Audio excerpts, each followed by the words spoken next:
This week, we're answering a listener question from our listener, Peter F. Smith. So he listened to way too many Motley Fool podcasts, has been investing since he was a teenager. But he wants us to talk about XPO Logistics. He says it's a pick in one or more of the Motley Fool funds and ETFs.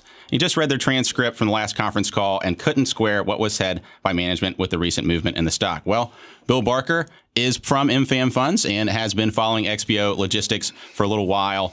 Bill, before we dive into this company a little bit, when I was talking to you last week as we were getting ready to record this episode, you had a very interesting story about how you came across this company. And it's just kind of indicative of how you always got to have your nose out for opportunities. So can you talk to us a little bit about how you first encountered XPO Logistics? Sure. I was at so I spend most of my time on the funds that we have and MFAM Funds.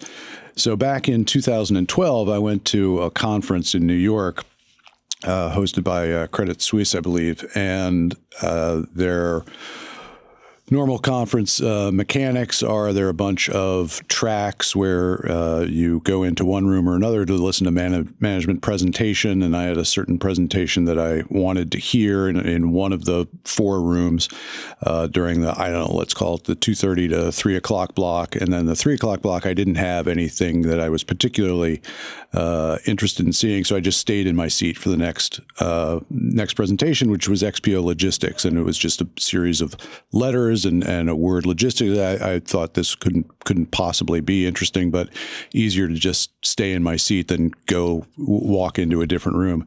And it turned out that they were giving a presentation, this is in 2012, on their plans for growth and Bradley Jacobs' history in executing roll-ups in other industries and the attractiveness of doing it at the time, strictly in truck brokerage, and the growth numbers through a roll-up strategy that they were projecting seemed hard to believe. And I'll just say that what they've done since then is far bigger a growth roll-up strategy than they were presenting even back then. Sure, Bill. And for our listeners who may not be familiar with what a roll-up strategy is and what it entails, can you just explain that in just a very general terms for maybe someone who's new to that term?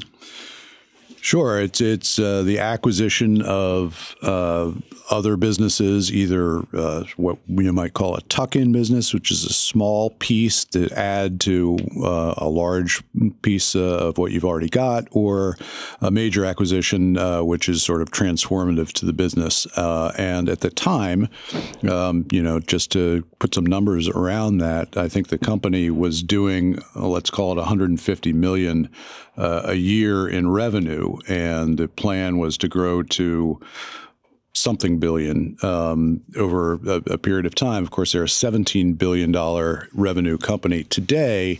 That's growth of 100x roughly, and that is only achievable in most businesses through acquiring other businesses rather than through purely organic growth, which is, for the most part, organic growth is more attractive, growing your own business rather than paying up to acquire other businesses. And I'll just say that for the most part, I wouldn't recommend pursuing companies that have a roll-up strategy because it tends to lead to empire building. And while it can be rewarding to shareholders, more often it's not. Right. And XPO Logistics, as you mentioned, has been very aggressive with that strategy. The number I saw is between 2012, when you first kind of discovered the business, 2015, they acquired 17 U.S. and European businesses over that time. Can you talk about the industry in which they operate? Obviously, with XPO Logistics, it's a trucking and logistics company. You mentioned the logistics brokerage services. Can you talk about the kind of businesses that XPO has been acquiring and their strategy in doing so over time? So back then, 2012, truck brokerage, what is that? That's basically being a middleman between the trucker and the company that needs goods moved. And so if they don't have their own fleet, which most companies do not have their own fleet. Of course, if you're driving around, you'll see a Pepsi sign, PepsiCo on a truck, or any number of other major names which have the capacity to move their own goods.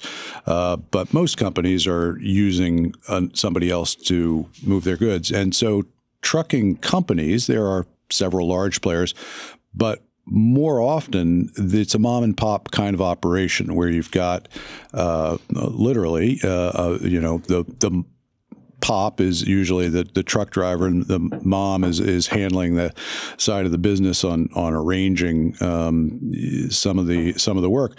And you've got to keep your trucks full. You got to be out on the road.